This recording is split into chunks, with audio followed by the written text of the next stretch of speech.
Bismillahirrahmanirrahim. Assalamualaikum warahmatullahi taala wabarakatuh. Alhamdulillahirabbil alamin wa sallallahu ala sayyidina Muhammadin wa ala alihi washabihi wasallam, amma ba'du. Beberapa waktu yang lalu saya mereaksi video Habib Abdullah ya. Di bawah itu ada yang mengatakan Habib Abdullah, cuman dari apa yang bersangkutan katakan itu namanya Alwi ya. Nah, dia itu videonya cukup viral, ada sekitar hampir 50.000 yang menonton, yang mengatakan atau yang membahas kenapa saya menjadi Syiah. Nah, dan itu sudah selesai ya. Dan saya harap wajah Syiah di Indonesia itu tidak seperti beliau ya, terlalu dangkal itu. Dan ada di bawah itu beberapa komentar yang mengatakan, oh kalau mau tahu Syiah jangan beliau itu. Lihat diantaranya ini nih yang akan kita bahas sekarang, itu Ustadz Husain Al-Attos.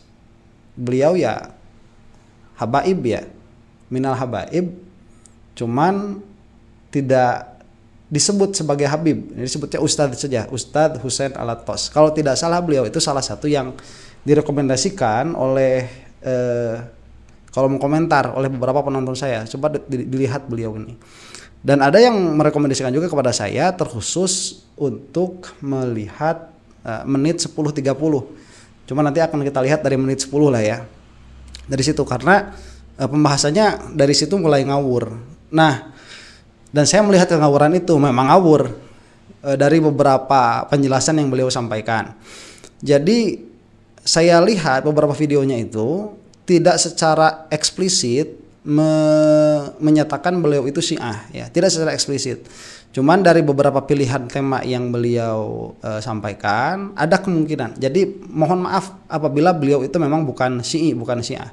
Dan itu akhirnya tidak menjadi relevan juga sebetulnya Syiah atau bukan, karena perkataan yang diucapkannya itu dia konklusinya benar, kemudian secara umum yang beliau katakan itu baik karena menyeru kita kepada kebersatuan, tetapi di sisi yang lain mendiskreditkan adanya khilaf. Jadi begini, kalau misalkan kita mau berbicara tentang kebersatuan secara umat, itu bukan menyatukan dalam pengertian kita membuat itu satu, bukan, itu gak bakalan bisa. Khilaf itu biarkan dia di dalam khilaf, biarkan dia di dalam ranah ilmiah, biarkan dia di dalam ranah diskusi. Tatkala misalkan kita itu harus berada di dalam persatuan, baru kita bersatu begitu. Jadi jangan sampai tatkala kita ini katakanlah mengendorse persatuan Islam, kemudian khilaf yang ada itu jadi dinafikan, malah orang-orang yang sudah mengambil posisi di dalam khilaf yang terjadi itu didiskreditkan. Apalagi sampai berdalil terhadap hal itu dengan dalil yang bukan dalil, dengan ketololan begitu. Ini adalah sebuah kesedihan ya, yang sebaiknya tidak dilaksanakan begitu. Kita jadikan khilaf itu khilaf.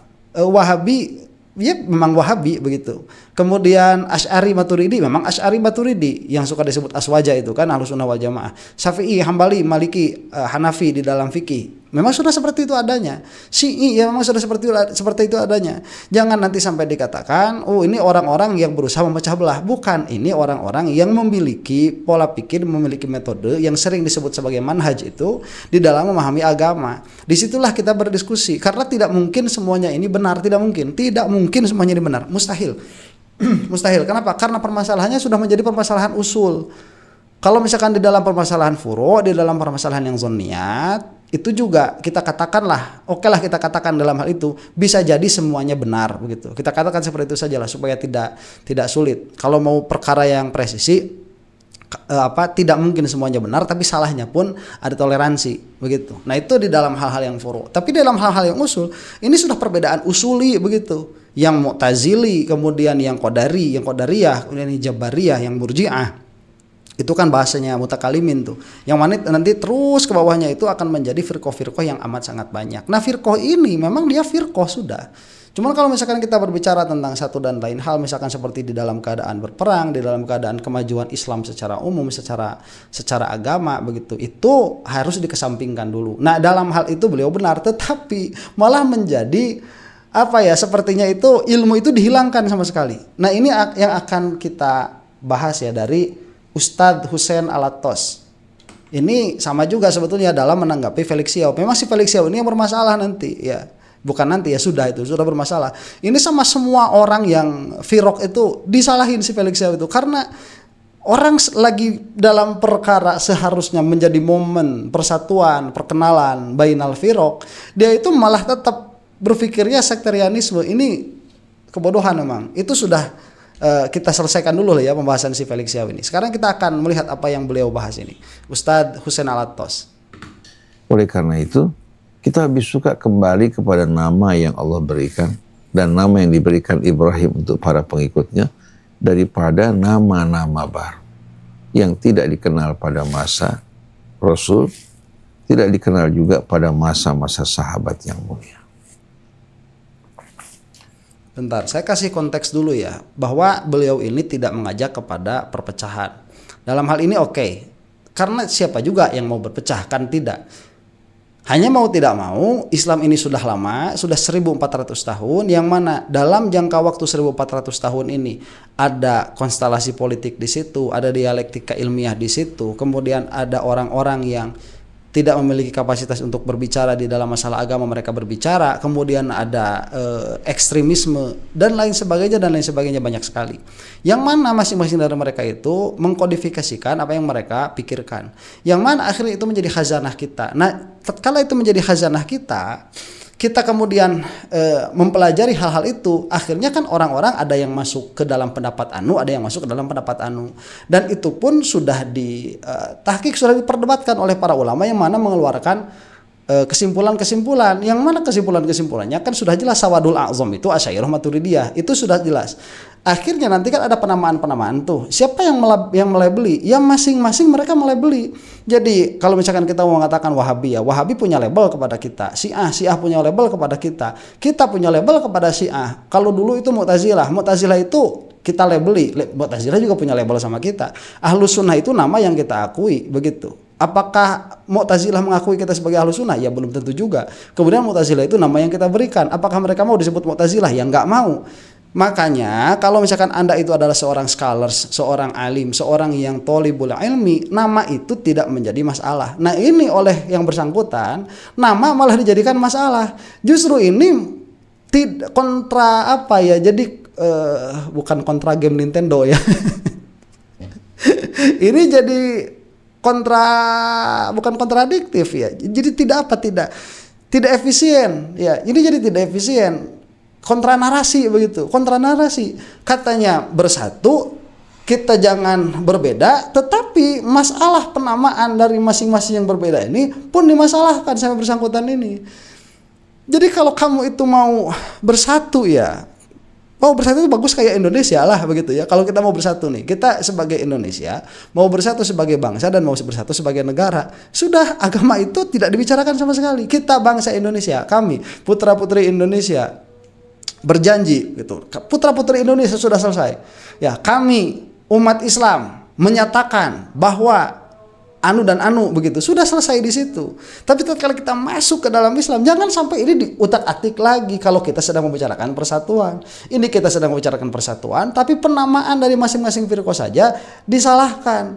Begitu. Jadi ini tidak efektif di dalam apa yang dibicarakan. Bukan hanya tidak efektif, salah begitu. Kita akan melihat kesalahannya nih. Jadi tadi ya bahasanya, jangan sampai kita ini memakai nama-nama yang tidak ada di zaman Rasulullah. Ya gimana? Mereka nanti maunya kan kayak Syiah itu ada namanya di zaman Rasul. Itu Allah ada di dalam Al-Qur'an. Nanti akan disebutkan akidah itu tidak ada namanya. Ya apa? Masa seperti itu ya. Jadi tasmiyah itu, penamaan itu dia datang setelah makna. Makna dulu baru tasmiyah. Penamaan ini nanti terserah mau apa saja. Tidak ada di zaman Rasul, nggak jadi masalah begitu. Sebagai contoh, mereka menggantikan iman yang rukunnya begitu jelas dengan kata akidah. Nah, kata akidah ini merupakan sebuah kata yang tidak pernah disebutkan dalam Al-Quran yang menunjukkan arti keyakinan. Dan tidak memiliki rukun-rukun yang jelas. Tapi sebuah kata yang muncul pada abad ketiga Hijriah. oke, sebentar. Sampai situ dulu ya. Sebagai contoh, nama-nama yang tidak disebutkan di zaman sahabat. Tidak. Ini saya paling sebel orang itu kalau kebodohan itu sudah dibalut dengan kesantunan ya. Jadi alim dulu, cerdas dulu, baru santun ya. Bukan santun didahulukan, tapi masih acak-acakan pola pikirnya. Kalau seperti itu nanti banyak orang awam tertipu juga. Saya katakan seperti ini ya. Yang dicontohkan itu nama akidah. Nama akidah itu belum pernah ada di zaman Rasulullah SAW. Tidak ada di dalam Al-Quran, tidak ada di dalam hadis. Itu baru ada pada abad ketiga, yang mana rukunnya pun tidak jelas. Ini tidak menunjukkan apa-apa selain kebodohan orang yang mengatakan hal itu. Kenapa? Karena kalau misalkan ini dijadikan contoh bahwa orang-orang yang memakai akidah itu pada akhirnya tidak mengikuti sunnah Rasulullah SAW, karena yang namanya akidah ini tidak ada di zaman Rasulullah SAW, yang namanya akidah ini tidak ada. Kita mengatakan hal yang sama terhadap semua fan ilmu. Kita mengatakan hal yang sama kepada semua cabang ilmu.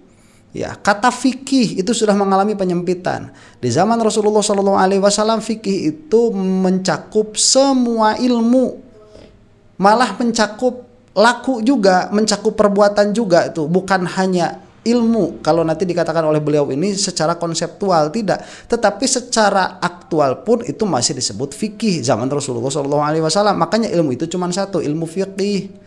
Ya, man aradallahu bihi khairan yufaqihu fiddin.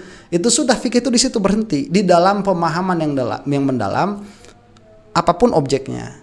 Nah, karena ilmu Rasulullah SAW itu sangat luas, sangat dalam, yang mana itu harus diwadahi menjadi beberapa fan ilmu tertentu, menjadi cabang ilmu tertentu, supaya kita mudah di dalam mengumpulkan objek-objek yang berkaitan satu sama lain. Makanya kita punya ilmu nahwu, itu belum pernah ada. Nahwu itu di zaman Rasulullah SAW, baik secara ilmu ataupun penamaan, belum ada. Cuman ya orang-orang sudah begitu adanya. Ilmu balaghah secara penamaannya tidak ada. Kemudian secara ilmu ya apalagi ilmu tajwid, mana ada jawada yujawidu tajwidan. Ilmu tajwid, ilmu sorof. Mungkin kalau misalkan Sidna Umar ada disuruh mentasrif, beliau juga bingung. Apa maksud kamu mentasrif itu? Hah? Beliau juga bingung. Tapi kan ada. Karena ini sudah menjadi satu kumpulan ilmu tertentu, yang mana kalau misalkan kita melihat sorof itu morfologi. Kita melihat di dalamnya itu perubahan satu kata kepada kata yang lain. Itu objeknya. Jadi tidak ada kita itu ngobrolin akidah di situ, nggak ada di dalam ilmu sorof itu. Kita ngobrolin bagaimana tata cara wudhu, nggak ada. Ini kalau tidak dipisah-pisah seperti ini ilmunya, kita akan menghadapi kebingungan apa yang harus pertama kali dipelajari begitu. Ya, makanya kan para ulama itu sepakat awaluddin ma'rifatullah. Pertama kali yang harus ada di dalam agama itu ma'rifatullah. Jadi sebetulnya ngaji ilmu akidah, yang mana itu nanti di dalam ilmu akidah itu ilmu tauhid, itu harus lebih diutamakan daripada ilmu-ilmu yang lain.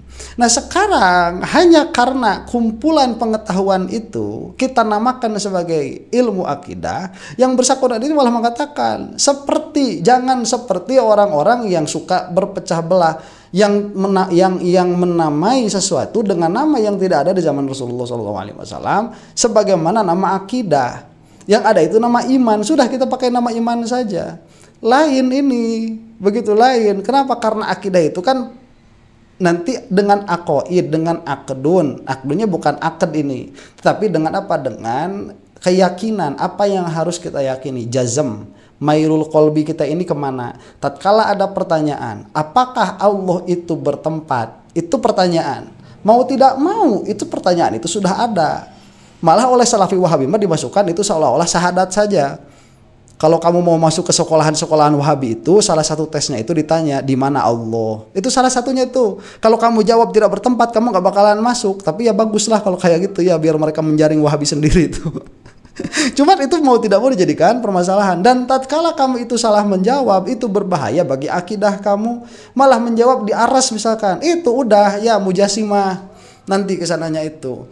Nah kemudian supaya hal ini tidak terjadi, maka dikumpulkanlah pengetahuan-pengetahuan yang sekiranya harus kamu ketahui supaya kamu tidak termasuk ke dalam bid'ah dalam hal keyakinan kamu terhadap sifat-sifatnya Allah Subhanahu wa taala, atau terhadap sifat-sifatnya Rasulullah SAW, atau tentang kabar ghaib baik yang telah lalu ataupun yang akan datang, atau yang berkaitan dengan perintah dan larangan, dilihat dari segi bagaimana kita itu harus meyakininya. Dikumpulkanlah itu dalam ilmu akidah. Makanya selama kita itu berbicara ilmu akidah, yang matan-matannya itu nggak bakalan ada nahwu di situ, nggak bakalan ada sorof di situ, nggak bakalan ada fikih di situ dari segi amal, nggak bakalan ada. Kecuali kalau kita sudah masuk ke dalam syarah-syarahnya, karena syarahnya itu dia sudah lebih kompleks lagi. Begitu. Yang dimulai dari ahli hadis ya, yang menggunakan kata ini untuk membedakan diri mereka dengan yang lain.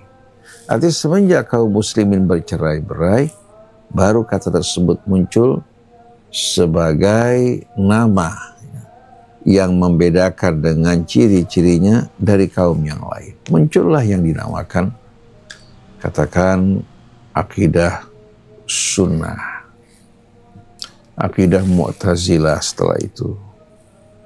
Kemudian akidah Ahlus Sunnah yang diwakili oleh Asy'ari dan Maturidi. Kemudian juga akidah Salaf. Nah, kalau kita bertanya, rukun-rukun dari akidah yang kalian sebutkan terdapat tidak dalam kitab Allah maupun sunnah Rasulnya? Ternyata mereka melakukan tambahan-tambahan yang tidak terdapat dalam kitab Allah maupun sunnah Rasulnya, yang merupakan bid'ah. Nah, jadi yang bersangkutan ini yang tadinya mau mengatakan Islam itu harus bersatu, ya, yang mana nanti di akhirnya juga beliau berkata seperti itu. Malah mengatakan semua ini bidah semua. Sama aja, Ustadz, ya. Nggak tahu dia Habib atau bukan ya. Kalau dari namanya ya Habib.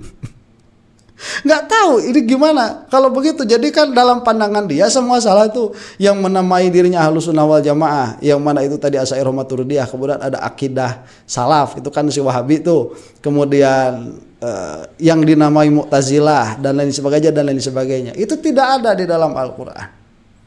Bid'ah. Ya, jadi ahli bid'ah semua. Yang nggak bid'ah jadi dia sendiri. Sama saja kalau begitu. Sama saja. Inilah perdebatannya, karena masing-masing di antara kita itu kan mengaku yang paling benar. Masing-masing di antara kita. Pun kamu nggak mau masuk ke dalam salah satu di antara itu, kamu juga sama ngaku paling benar. Ya, itu malah kontradiktif, itu mengaku paling benar di dalam tidak mengaku benar. Oh, saya mah tidak mengaku benar. Ya, kamu sudah sudah menyatakan posisi kamu dalam keadaan tidak menilai salah satu benar itu sebagai kebenaran. Sama saja, makanya nggak bakalan bisa lepas. Makanya kenapa para ulama kita dulu itu sangat keras dalam masalah ini, karena kamu dimanapun posisi kamu itu mengaku kamu orang yang benar. Meskipun kamu itu mengatakan bahwa kamu itu tidak menilai saya benar dan tidak menilai orang lain salah, kamu tetap melihat posisi kamu itu sebagai posisi yang benar, yang secara ideal menurut kamu harus ada di setiap orang-orang muslim. Sama saja, gak bakalan bisa lepas. Makanya permasalahannya bukan di situ. Yuk kita masuk ke dalam permasalahan yang dimana kita itu berbeda di dalamnya, dan kita masuk dalam pembahasan itu dan kita teliti satu-satu. Yang mana pada akhirnya kita tahu di mana perkara yang kita sepakat, di mana perkara yang tidak kita sepakati. Yang mana saya juga mengatakan kan yang namanya Syiah itu lebih dekat kepada Ahlus Sunnah wal Jamaah. Saya kasih nama Syiah, mereka juga kasih nama Syiah, dan mereka itu nanti mengatakan kami tidak mengadakan sesuatu yang baru karena itu ada di dalam Al-Quran. Itu tidak relevan istidlal seperti itu, karena intinya bukan di dalam nama Syiahnya. Apa yang ada di dalam nama Syiah itu apa? Kalau misalkan yang ada di dalam nama Syiah itu menolak sahabat selain yang membaiat kepada Sayyidina Ali, itu sudah kebodohan, itu sudah. Ya. Apakah kita dengan cara seperti itu menjadi benci kepada Syiah secara orang, secara manusia? Dan apakah kita mengeluarkan mereka dari Islam? Tidak, kita tidak mengeluarkan mereka dari Islam. Ya si Felix Yao kan yang ngomongin kayak gitu mah. Si Harry Pras itu yang ngomongin kayak gitu mah. Bukan kita. Jadi begini, saya mau ngasih perspektif seperti ini. Kita jangan tatkala membicarakan khilaf ya, membicarakan perbedaan, itu adalah suatu nama yang besar, perbedaan itu mutlakon. Lah kalau ngobrolin perbedaan Syafi'i sama Syafi'i juga ada perbedaan. Yang dinamai Ahlussunnah wal Jamaah yang kita klaim itu nama khusus bagi siapa? Bagi Asy'ariyah Maturidiyah. Antara Asy'ariyah dan Maturidiyah pun itu ada perbedaan. Dan itu tidak menjadikan kita menyesatkan Asy'ariyah. Misalkan kalau saya Asy'ariyah nih, saya tidak menjadi menyesatkan karena keasy'ariyahan saya. Saya tidak menyesatkan Maturidi, dan karena kematuridian orang-orang Maturidi tidak jadi menyesatkan Asy'ariyah. Tidak. Karena kenapa? Karena khilafnya sudah diteliti. Yuk kita berbicara tentang khilaf, di mana sih khilafnya? Karena ngobrol di khilaf itu satu-satu. Tidak blok khilaf besar kemudian kita jam'u begitu cara membahasnya. Nggak bakalan bisa. Ini pentingnya mantik itu, mentasdik itu perqodiyah, perproposisi. Ilmu itu bukan satu, ilmu itu banyak, berarti maklumnya banyak. Dan ilmu kita mah bukan ilmu Allah itu yang wahdaniyah, tidak. Ya, ilmu kita mah banyak, ilmunya sesuai dengan apa? Maklumnya. Jadi kalau mau bicara khilaf nih, khilaf dalam hal apa? Yuk kita sama Wahabi misalkan. Tanya rukun iman berapa? Ya rukun iman itu ada 6. Misalkan 1, 2, 3, 4, 5, 6. Oke, bagaimana cara kamu itu mengimani Allah? Nanti mereka mengatakan cara mengimani Allah itu mengimani bahwa Allah misalkan yang sudah apa Allah itu ada berarti sama. Kan begitu. Apakah Allah itu pernah tidak ada? Tidak, berarti sama. Apakah Allah akan tidak ada? Tidak, berarti kan sama. Apakah Allah itu ada duanya? Tidak, berarti kan sama. Itu di dalam ini kan sama. Long kita Wahabi, Syiah, Sunni sama semua dalam hal itu mah. Pas tatkala ada pertanyaan mukhalafatul lil hawadits, di sini mulai berbeda. Kalau si Wahabi mah beda bentuk. Si Wahabi mah beda. Allah punya tangan punya. Tapi punya kaki punya, cuman bentuk tangannya, bentuk kakinya beda dengan kita. Tangannya Allah itu beda dengan tangannya kita, dengan tangannya semua makhluk. Cuman tangannya tangan. Allah itu bertempat. Nah, ini kita bilang, ini kita sama Syiah kan kayaknya begini nih sama Syiah tuh. Gimana sih Wahabi itu? Kita sama Syiah kan begitu, ya. Kita ngopi aja, udah. Gimana Wahabi? Kata Syiah, enggak gitu kan? Ya enggak lah, enggak gitu. Kita Syiah sama Sunni itu nyerang siapa? Syiah sama Sunni nyerang siapa? Nyerang Wahabi lah dari segi itu. Kamu tuh tolol Wahaboys. Kenapa kamu itu punya itikad Allah di aras, tolol kamu itu. Ya, kalau begitu nanti tajim, kelaziman dan sebagainya. Udah kita kasih tahu dia masih nggak mau. Si Wahabi itu enggak lah, pokoknya dia kan Al-Qur'an segala macam. Lah kita juga sama Al-Qur'an kok nggak gitu pemahamannya. Bagaimana kamu bisa memahami seperti itu? Kamu tahu nggak kelaziman dan sebagainya. Itu nanti kita berbicara di situ. Udah selesai lah, itu nggak mau dengar kamu ya. Sama apa yang kita katakan nih, kata si Wahabi nggak mau. Udahlah kita lanjut. Ya kita agree to disagree. Udah, ini kita nggak bakalan selesai. Cuma kita punya kewajiban untuk menjelaskan kepada orang-orang yang belum mengetahui itu. Siapa tahu mereka itu paham apa yang dikatakan oleh kita nih. Nah nanti misalkan ngobrolin, udah situ. Nanti misalkan para sahabat ya, apakah sahabat ini semuanya mujtahid begitu. Dalam pengertian apakah sahabat itu ada yang katakanlah halakaunihim sahabatan begitu ya. Ada yang kafir begitu. Kita bilang sama Wahabi, enggak kan? Ya enggak lah, enggak ada lah sahabat kok. Ya, mereka itu orang-orang yang menolong Rasulullah SAW, bertemu dengan Rasulullah SAW, dididik langsung oleh Rasulullah SAW. Masa Rasulullah itu tidak memperhatikan hal itu, ya, akhlak mereka dan lain sebagainya. Ya, dengan dalil-dalil yang banyak kan, mahfuz, kemudian para sahabat itu mujtahid dan lain sebagainya. Syiah kok lain sendiri. Ya, Syiah itu mengatakan Siti Aisyah demikian dan demikian. Kemudian orang-orang yang mencela Sidna Ali demikian dan demikian. Kita sama Wahabi senggol-senggolan kan gitu. Kok ngono sih ya? Ya kok begitu ya? Iya. Repot kan Syiah itu, repot. Oh kita serang Syiah tuh dari segi itu. Cuman kalau Wahabi sampai mengkafirkan, kamu jangan kelebihan, kata kita, kamu jangan berlebihan. Itu masih saudara kita Syiah itu. Kira-kiranya lah begitu kalau kita ngobrol itu. Bahasanya memang kasar kalau kita melihat kitab-kitab itu bahasanya kasar, itu untuk menunjukkan kepada kita cukup kekasaran itu berhenti di dalam bahasa saja. Cukup, nggak usah sampai bawa adu parang begitu ya, kayak si Mukimad itu nggak usah dalam hal itu. Nah nanti kita kan kesannya sama, halakauni Rasulullah sallallahu alaihi wasallam, Rasulullah begitu. Itu sama semua. Akhirat sama, barzah sama, surga neraka sama. Kesannya kan bacanya sama. Kita ngobrolin sholat ya udah beda sendiri ya. Kita juga harus sudah wajib beda sendiri. Kok fikih beda sendiri. Nanti misalkan di dalam bermadhab, gimana bermadhab nih, wajib nggak? Kita ke Syiah, kata Syiah wajib. Kata kita Aswaja wajib. Kata si Wahabi kok enggak begitu. Kita serang, nggak bermadhab. Setelah kita ngobrol, kamu madhab apa? Ja'fari. Kita kan satu di antara yang 4. Kita ngobrol lagi nih, bermasalah begitu. Ini permasalahannya begini ya. Ada nggak yang Wahabi sama Syiah itu sama? Yang malah dalam hal itu Aswaja berbeda, ada nggak? Coba dicari itu di kolom komentar. Kalau setahu saya sih nggak ada. Ya, jadi di dalam irisannya itu tidak ada irisan yang sama. Yang sama antara Wahabi dengan Syiah, yang berbeda dengan Aswaja. Itu tidak ada. Jadi kalau dalam ngobrol imajiner yang tadi saya kira-kirakan itu, si Wahabi sama si Syiah ini mereka ngobrolin bareng menyalahkan Aswaja, itu kayaknya nggak ada. Makanya Aswaja ini umatan wasato, dia tuh di tengah. Jadi kayak cikal marja, tempat kembalinya pendapat-pendapat itu kepada Ahlussunnah wal Jamaah. Nah itu kan kamu suka minta-minta tuh, tolong jelaskan dengan penjelasan yang sederhana. Ya saya kasih ngobrol imajiner seperti itu.